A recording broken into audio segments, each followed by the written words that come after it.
In this video, we will show you how to meet Digital Markets Act requirements and continue using Google services by collecting consent with the Usercentrics CMP. Let's get started. First, you will need to sign up for a user account. Using your Google or Microsoft account can make this even faster and easier. Next, provide some company information. Accept the Terms and Conditions checkbox, then click Finish Setup. To create your first configuration, choose the legal framework you want to comply with, for example, the GDPR, and give your configuration a name. Great job! You have successfully created your first configuration, which is displayed in the overview. Next, click on the configuration to start your CMP setup.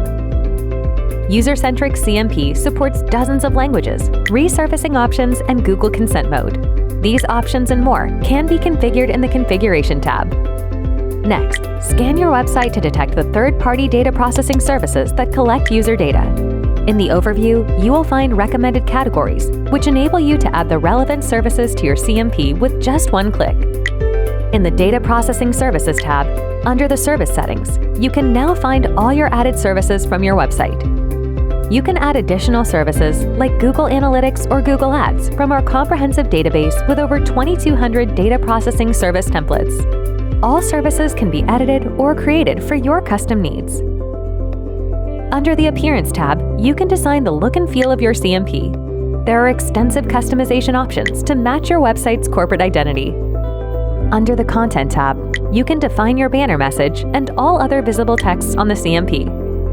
Let's complete the setup by implementing the CMP on your website.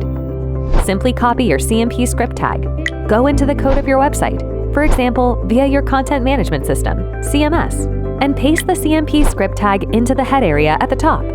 Once you have saved and published the changes, the Usercentrics CMP banner will be displayed to your website visitors. You need to ensure that all third-party tags on your website or in your tag manager are only triggered once you obtain consent from users. To achieve this, adjust your tags or triggers according to our technical documentation, which guides you through this process step by step. Now your website's data processing services will only collect data for which consent has been given, a big step towards GDPR compliance on your website. As soon as the CMP is live on your website and the first consents are coming in, it's time to take a look at the CMP's analytics. Get a quick overview or analyze the results in detail. Understand your CMP's performance and user actions to gain better insights for smarter optimization and higher consent rates. Now you are ready to start your Usercentrics CMP implementation. If you have any questions, our extensive knowledge base and expert support team are here to help.